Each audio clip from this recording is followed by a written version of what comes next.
Esta noche vino Rafael Bielsa a conversar con nosotros. Gracias, Rafael, por venir. Al contrario. Buenas noches. Gracias a vos. Por favor. Tramo decisivo de una campaña bastante desigual, ¿no? Donde parece haber un bloque de poder muy homogéneo, empresarios, medios de comunicación, Estados Unidos, Fondo Monetario, detrás de la reelección del presidente. ¿Por qué crees que con estos resultados económicos desastrosos que admite el propio oficialismo, Macri tiene chances de ser reelecto todavía?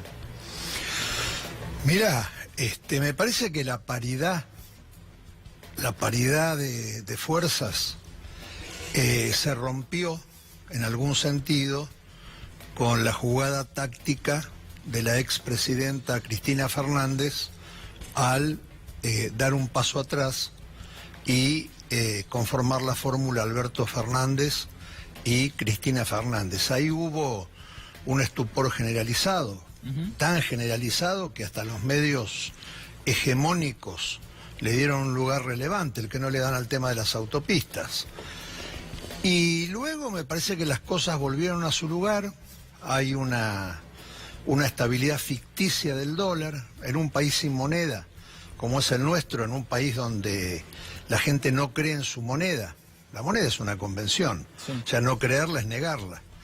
Y el refugio siempre es la moneda de referencia, que es el dólar. Naturalmente cualquier movimiento del dios dólar produce nuevos oficiantes frente a su altar. Entonces ahora está quietito el dios dólar. Y me parece que eso también disminuye la remarcación, aunque no en una medida proporcional, pero esta locura de los aumentos de precios de artículos de primera necesidad se morigera un poco. Entonces hay como una sensación de normalidad. Ahora, el Fondo Monetario Internacional, hasta donde yo sé, no vota. Vota la gente. Y como se decía cuando yo era chico, como aconsejaban los radicales de Hipólito Yrigoyen, en el cuarto oscuro los chanchos no te miran.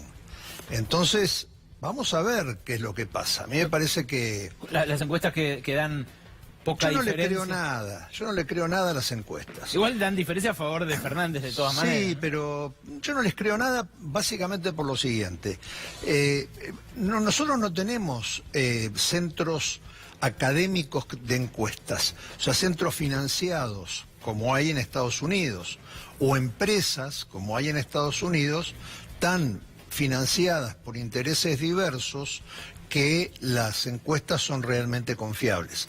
Nosotros tenemos encuestas de personas que han sido contratadas y naturalmente nadie contrata a otra persona para que haga pública una encuesta desfavorable. De hecho, alguna vez a mí me tocó contratar a una empresa cuando era candidato en Santa Fe que me era favorable, entonces pedí a los que hicieron la encuesta que fueran a explicarla a Rosario y se negaron. ¿Por qué? Y bueno, porque... ¿Habían dibujado? No, al contrario, porque la compañía, o digamos el centro que cobijaba esa empresa, tenía otros intereses, entonces no la quisieron ir a presentar. Entonces yo mucho en las encuestas no creo, pero sí creo mucho en las percepciones de un tipo que está en la calle, que hace la cola en un banco, que va al kiosco, que hace las compras en una proveeduría de productos naturistas. En eso sí creo. Y a mí me parece que la gente está muy enojada, que está muy dolorida. Eso no le garantiza el triunfo a la oposición, cuidado. Pero me parece que tampoco da ningún margen para el optimismo. Tampoco la oposición tiene que ser optimista porque el arsenal electoral que va a poner en juego en esta ocasión el oficialismo va a ser inédito. Es prácticamente una actualización del esquema tecnológico que aplicó Cummings para el Brexit. Lo más moderno es el estado del arte. Mirá, tengo un dato sobre eso. Ayer miércoles, había rodando, escuchá esto, solamente en Facebook y en Instagram, había rodando 419 spots distintos de Cambiemos. teledirigidos, microtargeteados, Es lo que te estoy para diciendo. que cada uno vea el que le va a caer bien. Bueno, vos imaginate, hay 1.200 personas en el mundo que todos los días, 12 veces al día, le dicen a los grandes datos, a las grandes concentraciones de datos, me gusta, no me gusta, sí, no. Todo eso se concentra en un solo punto. Sí. Entonces, eso, junto con la inteligencia artificial, permite describir un perfil de Alejandro Berkovich tan aproximado como Alejandro Berkovich. Entonces te pueden decir, Ale, a vos que te gusta, vos que sos hincha de tal club, vos que consumís tal rango de productos, vos por las tarjetas de crédito. Sí, sí. Entonces, son capaces de anticiparse a los propios deseos de uno. Claro, el tema es, yo siempre creo mucho en el pueblo, ¿sabes? Como soy peronista, para mí la cuestión de la multitud, la cuestión de lo tapado, la cuestión de la frustración que busca un camino de esperanza, siempre juega un papel muy importante. Es una cosa que te duele escuchar que el presidente de la República declara públicamente que la Argentina está en el umbral de un crecimiento incontenible. Me parece que eso es un insulto a la inteligencia, a la sensibilidad y a la intuición de los argentinos. Entonces yo confío mucho en eso y creo que tenemos un dignísimo representante en la oposición. Me parece que frente a episodios, no sé vos como colega cómo lo ves, yo te digo, yo cómo lo veo como ciudadano, ¿no?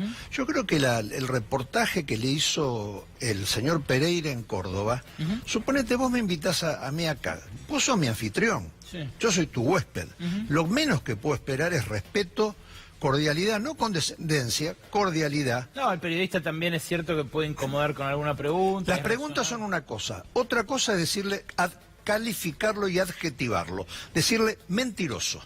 Eso es inaceptable. Entonces, la verdad que la hostilidad que tiene que enfrentar nuestro candidato en cada uno de los lugares que va, de los cuales hostilidad que con una sola excepción, la primera, que era una situación muy particular, el famoso episodio de esta movilera, esta muchacha Ninzi. Sí. Con esa sola excepción me parece que cada vez está el candidato más afiatado. Y también me parece que la Argentina tiene un núcleo, un 20, 22, 25% de los votantes que son votantes muy característicos, son conservadores, son, según cómo se llama el conservadurismo en distintas expresiones, ahora son neoliberales, son absolutamente individualistas, piensan que la pobreza está muy vinculada con defectos de los pobres, creen auténticamente que las mujeres se embarazan para cobrar los planes.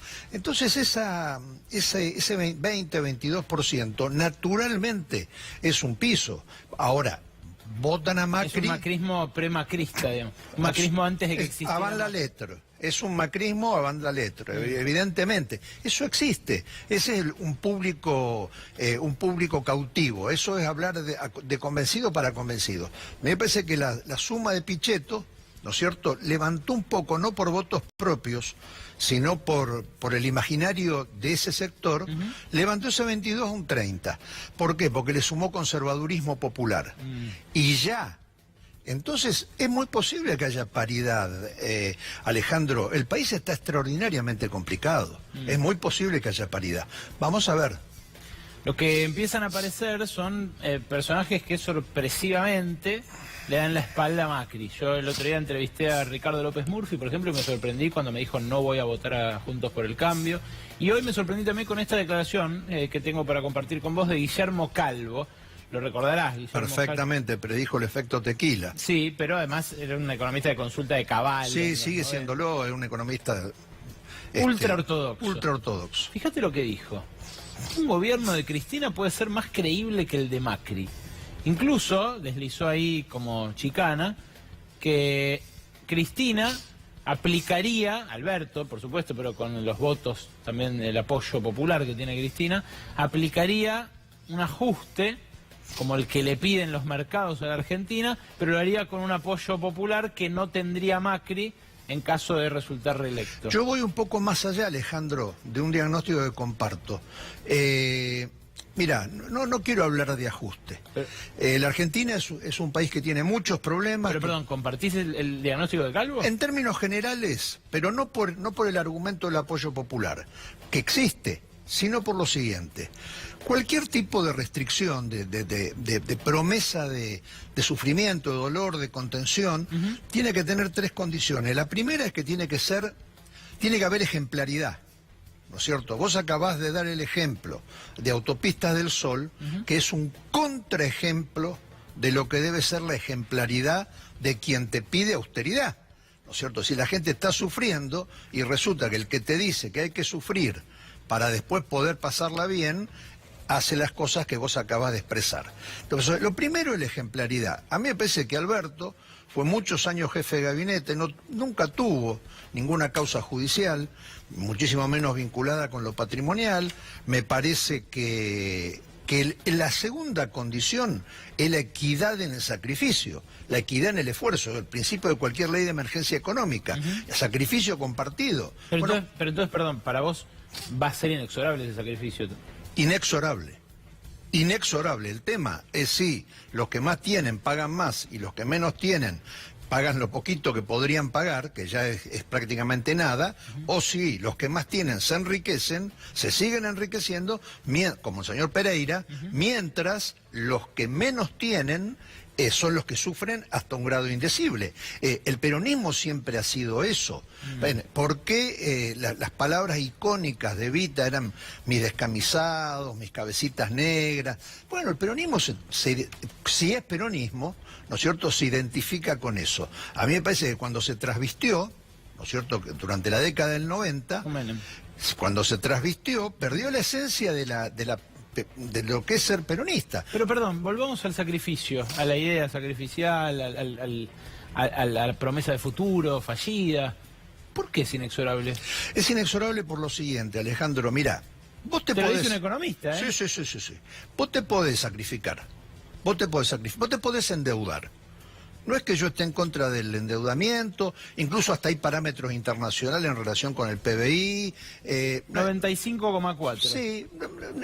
Recibió 56,2. Sí, no es el tema que a mí más me alarma. Ahora, si el dinero mediante el cual vos contrajiste deuda lo empleás para formar la primera generación de físicos nucleares, de especialistas en biogenética... Lo invertiste bien.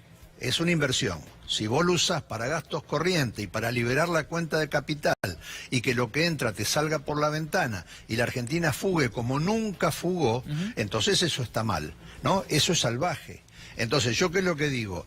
Esos platos rotos la Argentina los va a tener que pagar. ¿Pero por qué nosotros? ¿Por qué habríamos de pagar los platos rotos de una gestión que avaló 72.000 millones de dólares de fuga de capital? La avaló con la ayuda del gobierno de los Estados Unidos, con la ayuda del Fondo Monetario Internacional, con la ayuda de centros financieros, con la ayuda ¿Por eso? ¿Por qué no se hacen cargo ellos? Bueno, porque no se sientan en esta mesa, Ale. No se sientan en esta mesa. Están sentados en otra mesa. Yo tampoco quiero que la Argentina sea una paria del mundo. Yo quiero una Argentina que sea una Argentina orgullosa, digna. Pero cuando ustedes le dijeron a ese mundo... Vean, señores, necesitamos una quita del 75% de la deuda. Vean, señores, si crecemos va a haber un pago adicional. Vean, señores, no podemos hacer este esfuerzo en este momento de crisis con el 52% de pobres. No, ¿fue una manera de decirles, háganse cargo ustedes? No, yo no lo veo así. Yo estuve en la primera conversación, fue una cena para mí, ¿no? Fue una cena histórica con Keller y con Kruger. En la residencia de Olivos, no lo sabía. Apenitas habíamos asumido, ¿no? Bueno, Néstor Kirchner en ese momento le dijo 2 o 3 cosas que nunca más voy a olvidar, ¿no? Una que le dijo fue, mire, los muertos no pagan, entonces nosotros no podemos morir, pero queremos pagar. Luego dijo, yo voy a pagar, pero no lo que no puedo pagar. ¿Sabe por qué? Pues yo no lo quiero ver más que él era usted. No porque sea un mal anfitrión, sino porque cuando un deudor, como es la Argentina, no ve al acreedor, es porque cumple.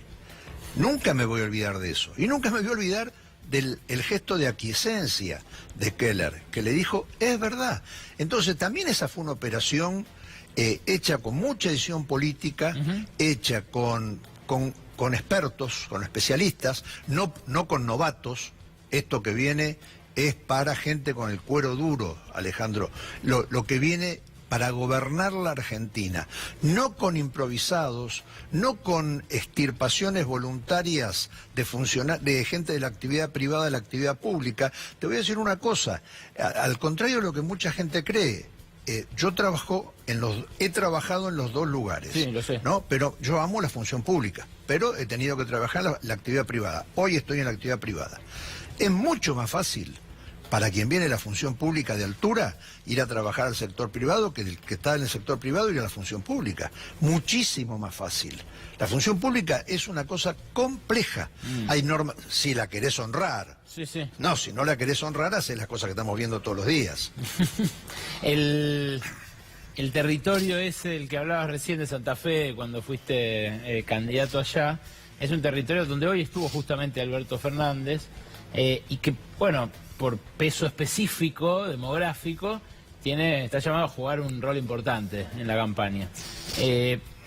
Me dijeron en las últimas horas que parte del socialismo puede llegar a romper su apoyo, el apoyo que negoció Lifchitz a la fórmula de La Baña, y apoyar abiertamente a Alberto. ¿Tenés alguna información? La misma que vos, no me interesa en lo más mínimo, no me interesa el socialismo, siento un profundo repudio por lo que expresa políticamente, por lo que hizo en la provincia donde nací, por lo que pasa hoy, 13 muertos en 10 días, en la ciudad donde nací, la única ciudad del mundo donde fui feliz en mi vida. Siento un profundo desprecio por esa gente.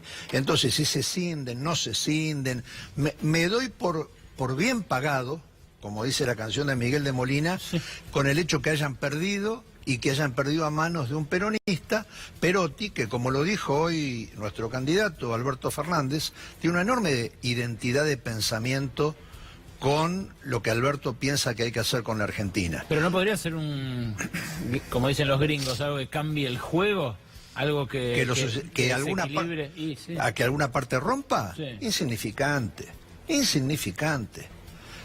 Yo te hago un pronóstico, si le llega a ir mal a Roberto La Baña, al día siguiente se va a quedar solo sin los socialistas, que van a volar como las oscuras golondrinas, rápidamente. ¿Te preocupa que crezca en Argentina, que florezca una extrema derecha, como puede simbolizar Juan José Gómez Centurión, digo, más conservadora, o José Luis Esper como más ultraliberal al estilo Bolsonaro? No me preocupa, porque eso es nacionalismo, y el nacionalismo requiere una idea de patria, y si alguna tragedia tiene la Argentina es que nosotros no nos sentimos orgullosos de ser argentinos, y tenemos que recuperar un poco de ese orgullo. Entonces, hasta que esa expresión tenga masa crítica, no es Hungría, no son las expresiones xenófobas italianas que le han dado un primer ministerio, no son ni siquiera las expresiones xenófobas de Francia, ni siquiera las de Gran Bretaña, país que me gusta como pueblo, no me gusta como nación, no la quiero como nación, me gusta como pueblo, pero que es bastante tolerante con sus ex colonias, y salvo excepciones, no es especialmente un país xenófobo. Pero no veo que haya, como fue Viena, como fue Austria, hasta hace muy poco, como la historia muestra que ha sido Austria. Yo creo que la masa crítica del nacionalismo, ese nacionalismo, el nacionalismo de Gómez Centurión. El de Espert es otra cosa, claro, no es un nacionalismo, es un liberalismo que vuelve a sus fuentes, ¿no es cierto? Es un liberalismo, quizá más en sintonía con López Murphy que con esto que se llama neoliberalismo, que practican los aprendices que gobiernan. Pero tampoco te preocupa que un ultra neoliberal como Espert pueda... qué sé yo, hay muchos chicos jóvenes que, entusiasmados con lo polémico que es en televisión y demás, les resulta simpático, también por lo básico y lo asequible de sus ideas económicas. Sí, que no son ni básicas ni asequibles. Yo tengo el privilegio de contar como empleado a un extraordinario evaluador de riesgo, que es un influencer, que es Javier Gerardo Milei. Bueno, y lo veo permanentemente.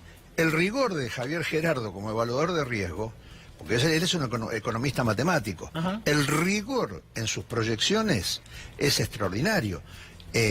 Después está la faceta, digamos, farandulesca, mediática, ¿no? Que se hacen camisetas, sabés que hay fundas de teléfono. Sí, sí. Bueno, me parece que... Pero perdón, no es que sea atractivo solamente porque tenga un peinado raro. Es un tipo que dice que hay que echar a los empleados públicos, Bueno, que hay que acabar con el Estado, que el que cobra impuestos te roba. Sí, que hay que cerrar, hay que apagar el Banco Central, cerrarlo y venderlo como inmueble. Bueno, está bien, eso son ideas políticas. Después del ejercicio de la profesión. Evalúeme el riesgo. La evaluación de riesgo, vos sos economista, la evaluación de riesgo es una ciencia bastante seria. Entonces, cuando vos ves por qué el riesgo que evalúa para una inversión o para la venta de un activo está calculado como lo calcula él, te das cuenta que hay cualquier cosa menos frivolidad y menos sencillez de comprensión. ¿No lo tendrías de funcionario a Milei? En un gobierno mío no sería compatible, sí lo tendría para hablar con él. Porque a mí me gusta la diversidad, a mí me parece que la diversidad, la heterogeneidad te hace pensar mejor. No me gusta el vasallaje, la homogeneidad, no me gustan los que me dicen sí, no me gustan los que me obedecen sin tratar de agregarle un condimento personal. Entonces, a mí me gusta el mestizaje. ¿Sentís que eso ocurría en el último gobierno de Cristina? Mirá, ni tan calvo ni con dos pelucas, sale. Me parece que hay mucha mitología, habrá habido gente acostumbrado con alguna vocación malsana de besar felpudos, pero también los hubo librepensadores que expresaban lo que pensaban y Cristina los respetaba y tenían su lugar. También es muy importante el tipo de relación que vos generás, ¿no? A veces hay gente a la cual una persona que con mucha gente por ahí tiene maneras un poco descuidadas, con vos no las tiene nunca. Vos decís, ¿pero de quién me están hablando? Si conmigo jamás fue así. Bueno, eso tiene que ver con la bilateralidad, con una serie de cuestiones, pero no sé qué pasó desde ese punto de vista, más allá de lo que por supuesto leo, escucho, me cuentan. Hoy leí que Lustó declaró que él conoció gente que fue víctima del terrorismo de Estado, que se asustaba frente a Cristina. Eso dijo. Bueno, la verdad es que después de haber pasado por el terrorismo de Estado, tenerle miedo a Cristina, o pasó por una modalidad light del terrorismo de Estado, una tercera marca del terrorismo de Estado, o no se asustaba tanto. ¿Me entendés? Te lo digo francamente, ¿no? Ya somos grandes, somos viejos, no da para eso. No, además, no era esa época, digo, porque Lustó fue primero peronista bonaerense, con Solá, con Magnanini, después fue kirchnerista, después fue macrista, después fue radical, después volvió a ser macrista y ahora volvió a ser radical. Pero en ese momento de Lustó, y en ese momento del país, Cristina recién asumía, no era la Cristina del último tiempo que ya había formado la Cámpora, que, bueno, hacía cadenas nacionales, muchas cosas que ahora se autocritica. Yo quiero creer que Martín se refería a su experiencia como ministro. Yo lo conocí como ministro. Claro, ¿compartieron gabinete? No compartimos gabinete, pero fuimos vecinos. O sea que vivíamos en el mismo lugar, físicamente, en un complejo habitacional. Él en un departamento, yo vivía en otro. Y lo veía muy seguido y es una persona que me cae muy bien y me gustaba mucho hablar con él, porque es un tipo culto. Ahora, te lo digo francamente, si un día vos vas a ver al presidente de la República, el presidente de la República está de mal humor porque tiene 500 millones de problemas que resolver, y vos empezás con una cuestión personal, porque no hay peor cosa para una persona que tiene la importantísima, la dificilísima tarea de resolver, como es el titular del Poder Ejecutivo, según las normas de la Constitución Argentina, que somos presidencialistas, que te van con cuestiones personales. Entonces, las cuestiones personales las hablamos cuando tenemos tiempo. Ahora vamos a hablar de trabajo. Entonces, una cosa es decir, yo creo que es pernicioso el índice del señor Moreno, porque me trae esta consecuencia cuantitativa. Y otra cosa es decir, mirá, Cristina, vos sabés que a mí me maltrató. Son dos cosas distintas, ¿eh? Una cosa es ser riguroso en la crítica, otra cosa es ser llorica. Entonces, me parece que también uno genera una relación de todos esos episodios que leo ad nauseam, porque son el pasto de los medios hegemónicos, ¿no? Tenemos hoy, mañana, pasado, la lectura entre línea, entre costuras, Salviés del libro Sinceramente, la palabra sinceramente usada en sentido peyorativo, en los tweets de la señora Laura Alonso, de todo eso yo ya tengo bastante. No tengo ganas de seguir la carrera de Twitty Carrario o del Pelado Silva, de Martín Lustón y los cambios de camiseta. No es una cosa por la que esté interesado. Estoy interesado por ver, tengo 4 hijos varones, Ale, estoy interesado por ver por saber que les voy a dejar un país peor que el que me dejaron mis padres. Entonces quiero pagar todo el costo que pueda como padre para que no lo paguen mis hijos. Y sé que si este gobierno continúa 4 años más, la Argentina va a ser de una inequidad difícilmente remediable. Eso qué notable, ¿no? Ahora que lo decís en términos generacionales, cuánto peor que es el país que nos dejan ustedes, a los que tenemos menos de 40. Y tenés toda la razón del mundo. Vos pensás una cosa, peor. Mi infancia y mi primera juventud, la década del 60, ¿no es cierto?, ponele de los 7 a los 17, fue una infancia donde entre el decil que menos ganaba y el decil que más ganaba, había 6 veces. 6 veces. No se medía, pero mediciones retrospectivas indicaban eso. El barrio era expresaba eso. El barrio expresaba eso. Yo vivía en una casa relativamente modesta, en un barrio cerca al barrio del Abasto, y en la casa de al lado vivía el dueño de un banco muy importante, el Banquito Ferroviario, banco que fue célebre en su momento por los préstamos a pequeños demandantes, institución que ha desaparecido, la institución de prestarle, ¿no es cierto?, al que lo necesita para producir a su escala, ¿no? Muy bien. Y en la otra casa vivía una señora, la nona Rosa, que era la abuela del barrio. Entonces, cuando a alguien del barrio le pasaba algo, a todos nos pasaba algo. Íbamos todos al mismo colegio, 1 cuadra y media, un colegio público. Yo hice colegio primario, secundario, universidad pública. ¿Cómo no voy a tener una deuda, Alejandro, con mi patria? ¿Cómo no voy a tener una deuda con ustedes? Pero no por una cuestión de culpa generacional, por una cuestión de responsabilidad institucional. Tengo una deuda. Entonces, ¿cómo la puedo absolver? Y haciendo lo posible para que no sigamos esta pendiente. Recién hablábamos con un colaborador tuyo sobre nuestro presidente de AFA y nuestro técnico del seleccionado. Entonces yo le decía que cómo nos podemos sorprender si son un promedio de las expresiones dirigenciales mayoritarias de la República Argentina. No ver el plano inclinado, no ver que nosotros que no te alcanzaba el tiempo para discutir el mejor escritor vivo, y hoy no te alcanza el tiempo para tratar de descubrir uno que valga la pena leer. ¿Me entendés? Es un país muy distinto. El cine, el prestigio de la cultura, el compromiso social. ¿Te imaginás, Rafael, como canciller de Alberto Fernández? No, para nada. ¿No estás volviendo a algún cargo? No, mirá, te voy a decir una cosa. La Cancillería, además de requerir de muchos dones de paciencia de los que yo carezco, me parece que te exige la demanda física que va a tener el pobre canciller es abrumadora. Claro, vos tenías 20 años menos. Yo tenía 20 años menos y me pasé 3 años seguidos, 275 días del año arriba del avión.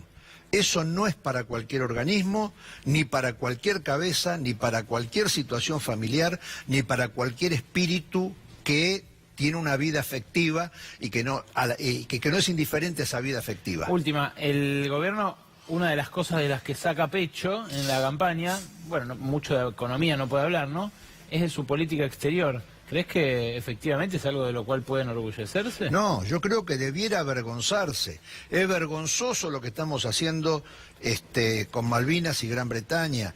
Fue vergonzoso anunciar como un episodio histórico el pacto Mercosur-Unión Europea. ¿Por qué? Porque no es un pacto, porque es un arreglo. Para lograr un pacto y un tratado vas a tener que trabajar mucho. Estás en el legal scrubbing, estás recién bajando a los papeles, con logros anunciados, logros de los que uno debe enterarse leyendo literatura de la Unión Europea, porque la opacidad local ha sido absoluta. Meterte, ¿por qué nunca tuvo ningún problema Luxemburgo, o nunca tuvo un problema Liechtenstein, o por qué nunca tuvo un problema Mónaco, que vivieron en medio de guerras? Porque sabían perfectamente que su proporción no alcanzaba para sacar pecho delante de las grandes potencias, y nunca sacaron pecho. La Unión Europea no se anotó en la guerra en Siria, una guerra, en cuanto a los jugadores, mundial, y nosotros nos metemos en medio de ese conflicto y aceptamos que digan lo que el decreto no dice, porque el decreto no menciona a Hezbollah ni una sola vez.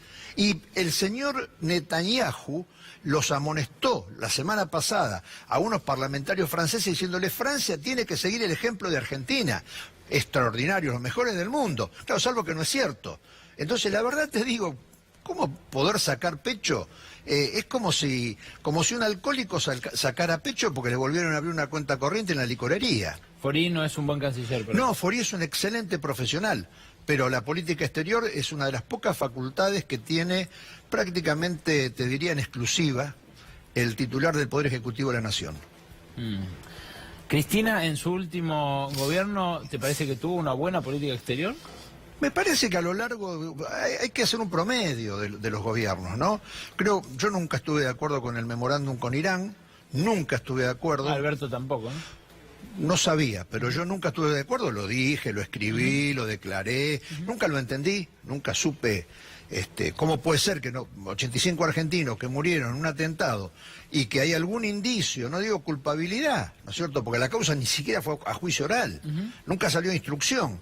Hay algún indicio que hay algunos ciudadanos extranjeros que debieran venir a prestar declaración a la República Argentina, Irán nos desaire como nos desaira. Y nosotros firmamos un pacto. Bueno, son cosas que no entiendo. Pero te quiero decir, en términos generales, más allá de los estilos personales, me parece que había una apuesta a la región, había una aceptación de que nosotros no somos la Atenas de Sudamérica, no somos París de Sudamérica, nosotros somos mucho más parecidos, sumado y restado, a un uruguayo, un chileno, a algún brasileño del sur, a un paraguayo de la frontera, a un boliviano no étnico, mucho más parecido a eso que a lo que en el inconsciente colectivo de los consumidores de grandeza por contigüidad, ¿viste? Eso que se creen que porque a Trump le dicen don, son amigos personales y que Trump va a estar a disposición de ellos.